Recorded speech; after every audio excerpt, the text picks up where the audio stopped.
días, que el Señor les bendiga en esta hermosa mañana, un día que será de mucha bendición para cada uno de nosotros, donde vamos a compartir un ratito de la palabra del Señor, donde le vamos a adorar, donde le vamos a glorificar y exaltar su santo nombre. También recordarle que todos los domingos a partir de las 10:30 de la mañana iniciamos con un devocional para la iglesia de niños, que yo sé que será de mucha bendición para cada uno de los chicos ahí en sus hogares. También a las 11 de la mañana compartiremos la bendita y santa palabra del Señor. Les invito en estos momentos a que abra la Biblia en Filipenses 4:8. La palabra de Dios dice así: por lo tanto, hermanos, todo lo que es verdadero, todo lo honesto, todo lo justo, todo lo puro, todo lo amable, todo lo que es de buen nombre, si hay virtud alguna, si algo digno de alabanza, en eso pensad. Lo que aprendisteis y recibisteis y oísteis y visteis en mí, eso haced, y el Dios de paz estará con vosotros. Amén. Le invito a que en esta mañana pueda ahí en su hogar ponerse en pie y adorar. Llena nuestro ser. Sé tú el centro. Sé tú el centro de todo en nuestras vidas, mi Dios. En todo lo que hacemos. En todo lo que hacemos, mi Dios. Tú eres digno. Tú eres digno, Señor. Tú eres digno. Te adoramos, Señor. Tú eres digno, mi Dios. Jesucristo, Reina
tuya es toda la gloria, tuyo es todo el honor, Señor. Tú reinas con poder, tú reinas con poder, Señor. Tú reinas con poder, oh Dios. Señor Jesús, derrama, Señor, tu gloria sobre tu pueblo. Derrama tu gloria sobre aquel que se acerca a ti, Señor. Sobre todo aquel que se acerca, Señor, con un corazón dispuesto.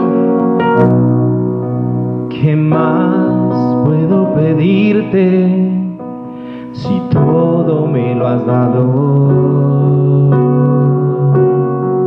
En los momentos más difíciles conmigo tú has estado.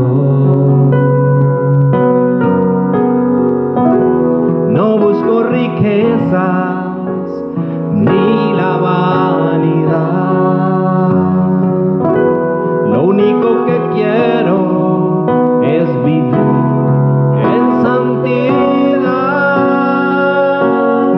Tú eres santo, santo, santo, santo. Tú eres digno, digno, digno, digno. Tú eres santo, santo, santo, santo. Señor Jesús, yo quiero estar donde tú estás.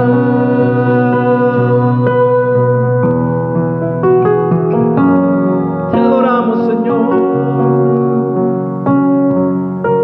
¿Qué más puedo pedirte si todo me lo has dado?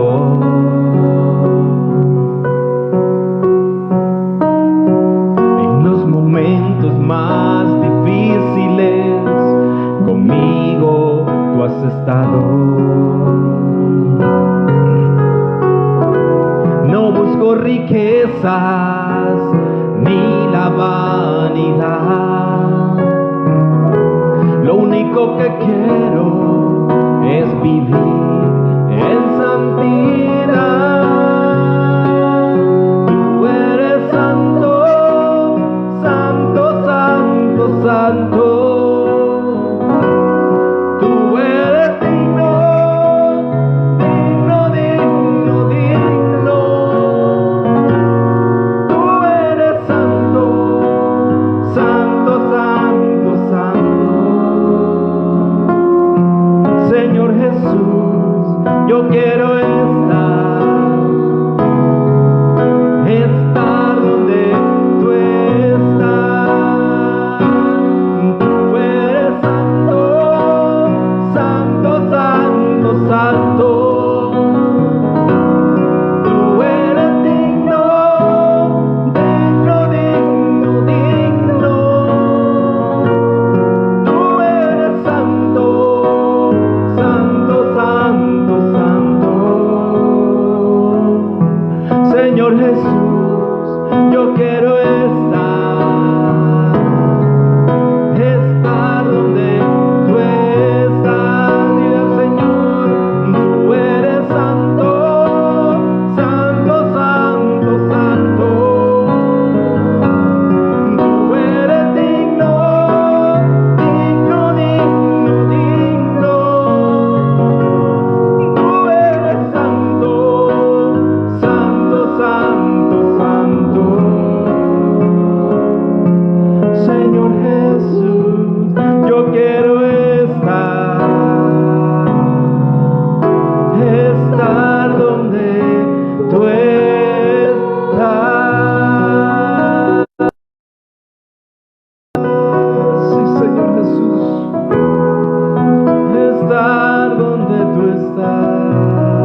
Estas son palabras de nuestro Señor Jesucristo, se registran en San Juan capítulo 15, versículos 1 en adelante.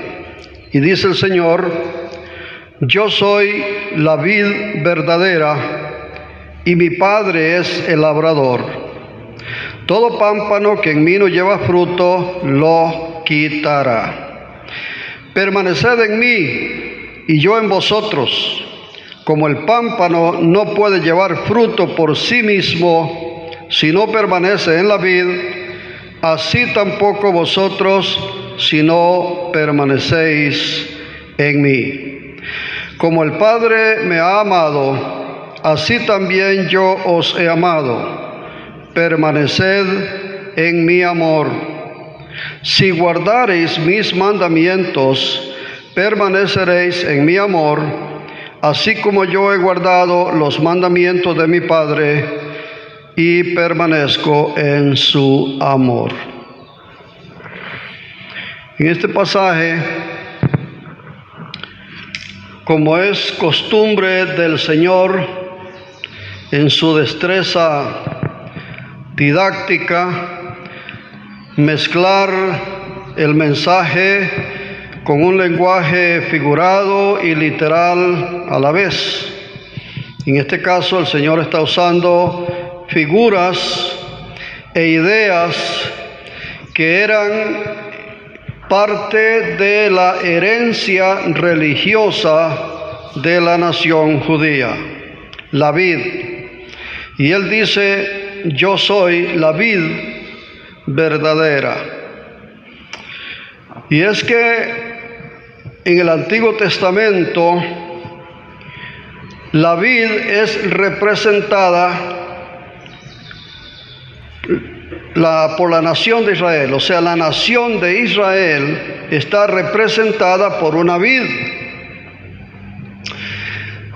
Nada más que esta vid que representa a la nación de Israel es una viña y una vid. La viña es el campo de vides y la vid es la plantita que produce la uva. En este caso, esa viña y esas vides le fallaron a Dios. De manera que en el Antiguo Testamento la vid es la nación de Israel. De manera que la vid llegó a ser un símbolo de la nación de Israel.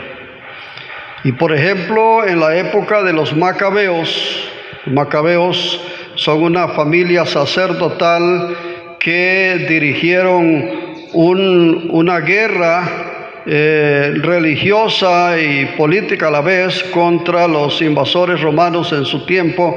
Bueno, en el tiempo de los macabeos, las monedas que se usaban tenían como emblema precisamente una vid. Y además de eso, la gran gloria de Israel era una vid de oro puro que se encontraba en la fachada de la entrada del lugar santo. De manera que la vid llegó a ser un símbolo de la nación de Israel. Cuando el Señor usa estas palabras, yo soy la vid, inmediatamente llama la atención de los judíos. ¿Cómo? Usted es la vid, nosotros somos la vid. Pero Él está diciendo: yo soy la vid verdadera. Y es porque Israel como nación, representando por esa vid, le había fallado a Dios. En este pasaje tenemos un triple mensaje. En este pasaje encontramos un mensaje para los judíos. También encontramos un mensaje para los discípulos. Y también tenemos un mensaje para la iglesia de hoy.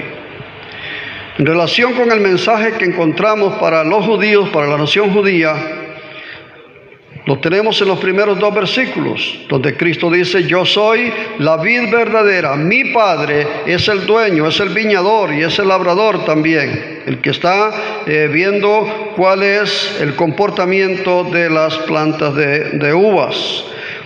Y toda rama que no da fruto lo quitará. Y este es el mensaje que el Señor está dándole a la nación de Israel. Porque se ve claramente en el Antiguo Testamento que esa vid, Israel, le falló a Dios. Por ejemplo, el profeta Isaías en el capítulo 7, en forma de poema, él dice que Dios, después de que había plantado esa viña y le había dado todos los cuidados, cuando fue a buscar fruto, en lugar de encontrar uvas, encontró uvas silvestres, uvas amargas, uvas agrias, uvas que no se podían comer. Y el profeta Jeremías también habla de que Dios se queja que esa viña que él había plantado con cepas puras de buena calidad, de repente se volvieron extrañas y no era la viña que Dios había planteado.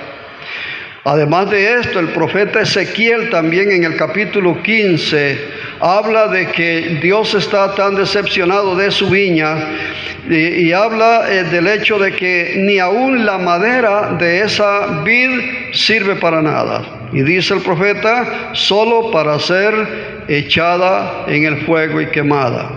Bueno, toda esta es la idea que el Antiguo Testamento presenta de la vid, representando a la nación de Israel. Cuando Cristo dice, yo soy la vid verdadera, está diciendo, ustedes ya no son la vid de Dios, porque ustedes no dieron los frutos que Dios esperaba. Ustedes se desnaturalizaron y se prostituyeron. Ustedes ya no son la vid de Jehová. Y es que desde luego el pueblo de Israel cambió la santidad que debían de vivir como pueblo de Dios por el pecado y por la inmoralidad que practicaban las naciones vecinas. El pueblo de Israel cambió la devoción por la avaricia material. Y buscando cada día tener más riquezas, no les importaba si le quitaban lo poco que el pobre tenía con tal de ellos agrandar sus riquezas. Y cambiaron el culto a Dios por una grosera y muy repugnante idolatría, donde imagínense que trajeron los ídolos de las naciones vecinas, figuras con cuerpo de hombre y cabezas de animal, con los brazos extendidos como el ídolo de Moloch, y en esos brazos extendidos ponían los niños para sacrificarlos vivos, quemándolos en los brazos incandescentes de ese indignante ídolo. Así había cambiado Israel en la adoración a Dios por esa práctica idólatra tan repugnante. Entonces vemos que por eso Israel dejó de ser la viña del Señor. Y es como si el Señor les dijera, ¿ustedes creen que por ser de raza judía ya son herederos del cielo y de la vida eterna? Pues no es así. Para llegar al cielo tiene que ser a través del Hijo de Dios, del Salvador, y les está diciendo, yo soy la vid verdadera, yo soy esa vid. Ya no es la nación judía, es Jesucristo, el Hijo de Dios, y establece el principio de que la salvación, la entrada al cielo, la vida eterna, es solamente a través de Jesucristo, el Hijo de Dios. El segundo mensaje es para los apóstoles, para los discípulos.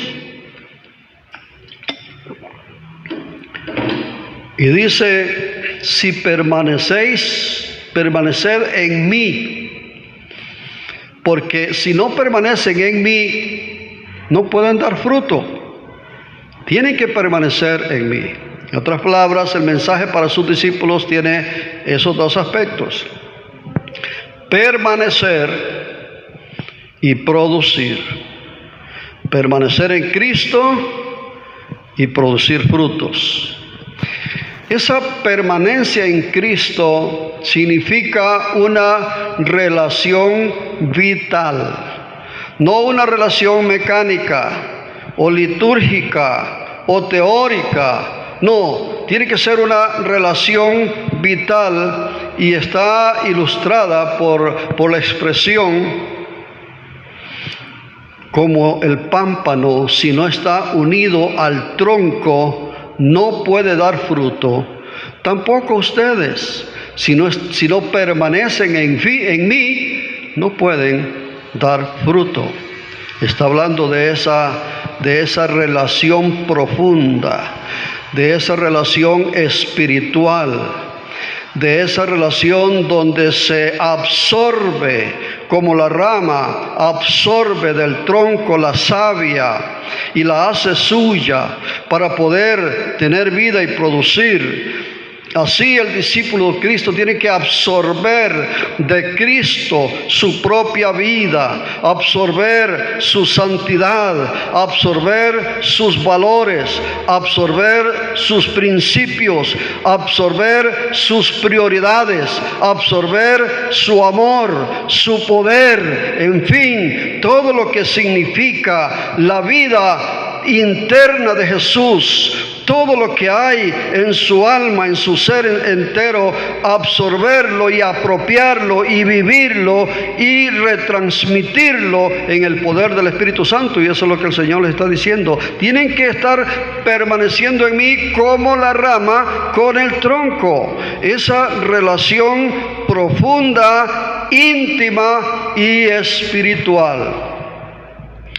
Y los discípulos lo entendieron, porque el Señor les habló de manera muy fuerte y muy clara: si no permanecen en mí, serán cortados.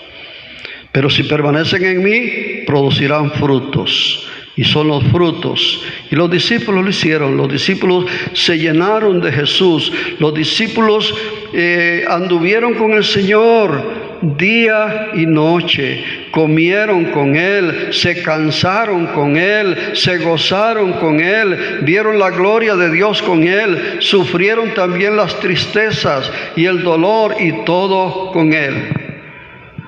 Pero cuando llegó el momento y el Señor ascendió a los cielos, era el momento de que ellos tenían que producir. Y los discípulos lo hicieron, y los discípulos cumplieron. Y vemos aquel momento cuando, por ejemplo, Pedro y Juan iban al templo a orar a las 3 de la tarde, y en la entrada de la puerta, la hermosa, había un paralítico.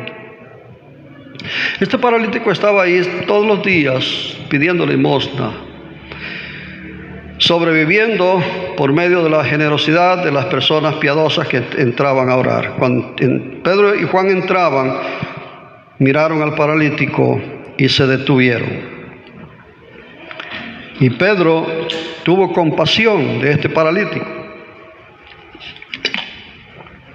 El hombre, al ver que Pedro y Juan se detuvieron, esperaba recibir de ellos algunas monedas. Pero Pedro le dijo: no tengo plata, tampoco tengo oro, pero lo que tengo te doy. ¿Qué tenía Pedro? Tenía la vida de Jesús. Tenía la savia de aquel tronco, de aquella vida. Tenía, por ejemplo, la compasión de Jesús. Pedro no entró como un religioso común a orar, ignorando la necesidad del paralítico. Él se detuvo, él miró su rostro, miró su expresión, lo vio tan flaco, tan necesitado de alimentos. No tenía dinero, no tenía, pero tenía lo que el maestro le había dado. Y esa compasión lo hizo detenerse y desear que Dios no le diera un pedazo de pan, le diera la salud completa y total. Y por eso le dice: amigo, no tengo plata, no tengo oro, pero tengo algo y te lo voy a dar. En el nombre de Jesús, levántate. Y en ese momento, Pedro había recibido del Señor, había absorbido compasión, había absorbido poder, había absorbido fe, y en ese momento le estaba retransmitiendo en la autoridad y el poder del Espíritu Santo. Y cuando el hombre escucha las palabras, levántate en el nombre de Jesús, en su cuerpo entró ese poder, esa gloria de Dios, y su cuerpo fue sanado, y el hombre se levantó y brincó y se gozó, y el milagro fue hecho. Eso es lo que el Señor estaba diciendo: tienen que permanecer en mí para que luego produzcan frutos. Y el apóstol Pedro con Juan en ese día estaban cumpliendo las expectativas del Señor: permanecer para producir frutos, frutos espirituales y frutos ministeriales. Y lo mismo puede decirse de los primeros cristianos, cómo habían absorbido del Señor su ternura, su amor, su compasión. La iglesia primitiva dice que tenían tanto amor los unos para los otros que nadie decía ser suyo nada. Tenían las cosas en común, vendían las propiedades, las traían a los pies de los apóstoles para que compraran alimentos, para que se repartieran con todos los necesitados. Ahí se estaba retransmitiendo esa personalidad de Cristo Jesús. Lo vemos también en el apóstol Pablo en un momento dado, cuando estaba ejerciendo su misión apostólica en la isla de Chipre. Llegó y le estaba predicando el evangelio, las buenas nuevas de salvación, al procónsul, al gobernador de la isla. Pero ese gobernador estaba acompañado por un consejero brujo, espiritista, llamado Elimas. Y este hombre no quería que Pablo le siguiera hablando al procónsul. Se entremetía, le estorbaba y no dejaba. Y el procónsul o el gobernador sí tenía hambre de Dios, pero este hombre estorbaba y estorbaba. Entonces Pablo se molestó y le dice: oh hijo del diablo, ¿no cesarás de estorbar el camino del Señor? He aquí, la mano del Señor está contra ti y quedarás ciego ahora mismo. Y en ese momento ese brujo quedó ciego. Vean ustedes cómo está unido la palabra de Pablo, la expresión de Pablo, con la persona de Jesucristo, la presencia de Jesucristo, porque cuando Pablo dijo: he aquí la mano del Señor está contra ti, lo dijo con su boca, con sus palabras, pero en ese momento la mano del Señor, la presencia del Señor, el poder del Señor llegó y ejecutó lo que Pablo había dicho. Y en ese momento ese brujo quedó ciego completamente y ya no pudo estorbar más. Cuando el gobernador vio lo que había sucedido, entonces abrió su corazón y creyó al Señor. De esto está hablando el Señor: permaneced en mí y luego produzcan fruto. Ese es el mensaje para los discípulos. Pero hay un mensaje también en este pasaje para la iglesia del Señor, para la iglesia de hoy. Y el Señor dice a la iglesia: así como yo he permanecido en el amor del Padre y el Padre en el mío, así también el amor de ustedes permanezca conmigo y yo con ustedes. El mensaje para la iglesia del Señor en estos tiempos es: permanezcan en mi amor. Porque si la iglesia puede permanecer amando al Señor de todo corazón, entonces de hecho también puede permanecer en comunión con Él. También puede lograr lo que lograron sus discípulos, que es esa comunión, esa intimidad con el Señor. Y al tener esa vida del Señor dentro de nuestra vida, esa comunión íntima con Dios, pues se va a manifestar en frutos que dan honra y gloria al Señor. Por eso el énfasis del Señor para la iglesia hoy en día es que se le ame de todo corazón. Recordemos que fue el mensaje que Cristo dijo cuando se apareció al apóstol Juan, alrededor de 70 años después que el Señor pronunció estas palabras de la vid verdadera. Unos 70 años después le está diciendo a la iglesia de Éfeso: tengo contra ti que has dejado tu primer amor. Recuerda por tanto de dónde has caído y arrepiéntate y haz las primeras obras para que no seas desechado. El mensaje del Señor para la iglesia es: amén. El amor hacia Dios. Pero ese amor debe ser un amor alegre, un amor entusiasta, un amor apasionado, un amor abnegado al Señor, un amor que se demuestre, que pueda ser evidente a través de la obediencia al Señor, un amor sacrificial que esté dispuesto a hacer cualquier esfuerzo, pagar cualquier precio con tal de servir al Señor, con tal de hacer la obra de Dios, con tal de cumplir la misión que el Señor nos ha encomendado. Ese es el mensaje del Señor para la iglesia. Entonces, cuando la iglesia puede amar al Señor y tenerlo en primer lugar, puede ser un modelo de Cristo Jesús visible en este mundo, hasta que Cristo, dijo el apóstol Pablo, sea formado en vosotros. De manera que, igual que los discípulos, es necesario que la iglesia de hoy pueda tener la mente de Cristo, o sea, los pensamientos del Señor, pueda tener el corazón de Cristo, o sea, el amor, la compasión, la disposición de servir, de ayudar que hay en Cristo Jesús, pueda tener el valor de Cristo Jesús para no avergonzarse ante el mundo, ante las demás personas, de ser un cristiano, sino al contrario, confesar que somos cristianos con todo valor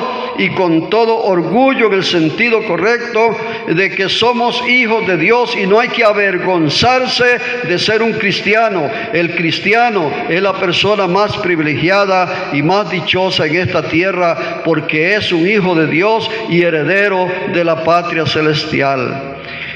Estimada iglesia y todas las personas que se consideran cristianos y que se consideran de Dios, el mensaje de Cristo, cuando Él dijo: yo soy la vid verdadera, permanezcan en mi amor, es el mensaje para hoy en día.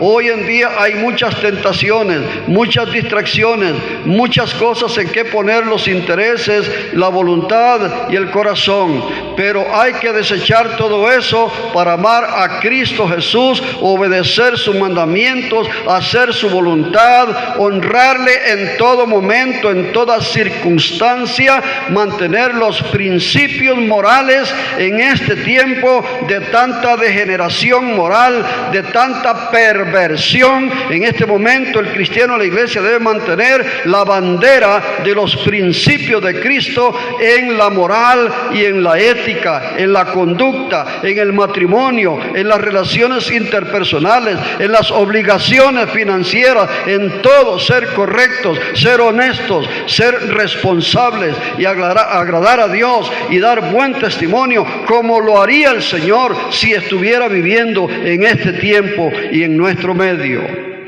El mensaje para la iglesia es amor a Dios, amarle de todo corazón. Y este es un momento para reflexionar. Israel le falló al Señor y dejó de ser la vid de Dios. Los discípulos le cumplieron al Señor y Dios se glorificó con milagros extraordinarios, con maravillas grandes, con la salvación de muchas almas y el crecimiento de la iglesia, de la obra del Señor. Hoy nosotros, ¿qué vamos a hacer? ¿Le vamos a fallar al Señor como Israel? le vamos a cumplir como los discípulos. El Señor espera que si bien Cristo es la vid, nosotros como iglesia seamos las ramas unidas en íntima comunión con Dios, agradándole en todo y viviendo para su honra y gloria. Que podamos hacer nuestra este pensamiento. Debemos de vivir en Él, en Cristo, por Él, por Cristo, y para Él, para Cristo Jesús. Y así, mientras vivamos en esta tierra, seremos instrumentos útiles para la gloria de Dios y seremos de bendición para las personas que necesitan ver la gloria de Dios en sanidades, en milagros, en provisiones, en tantas cosas que se necesita hoy en día. La gloria de Dios estará allí a través de cualquiera de nosotros, si somos hijos de Dios, cristianos practicantes y verdaderos, y sobre todo si amamos a Dios de todo corazón. La presencia y la gloria del Señor estará con nosotros y el Espíritu Santo nos guiará y nos usará para la gloria de su santo nombre. Es momento de que usted se asegure de que está unido íntimamente con Cristo Jesús, el Señor, a través del Espíritu Santo. Porque si estás lejano, si estás apartado, si te has olvidado del Señor, aquí está la palabra: el pámpano que no lleva fruto será cortado, será eliminado, será quitado. Y eso no es lo que Dios quiere para usted, ni es lo que usted quisiera al final, cuando tenga que dar cuenta a Dios por su vida aquí en la tierra. En este momento toma la decisión de permanecer en Cristo, de serle fiel a Cristo, de reconciliarse con Cristo si te has apartado, de retomar el vigor espiritual si te has desanimado, porque es tiempo que la iglesia honre al Señor como Dios quiere que lo haga. Que Dios te bendiga.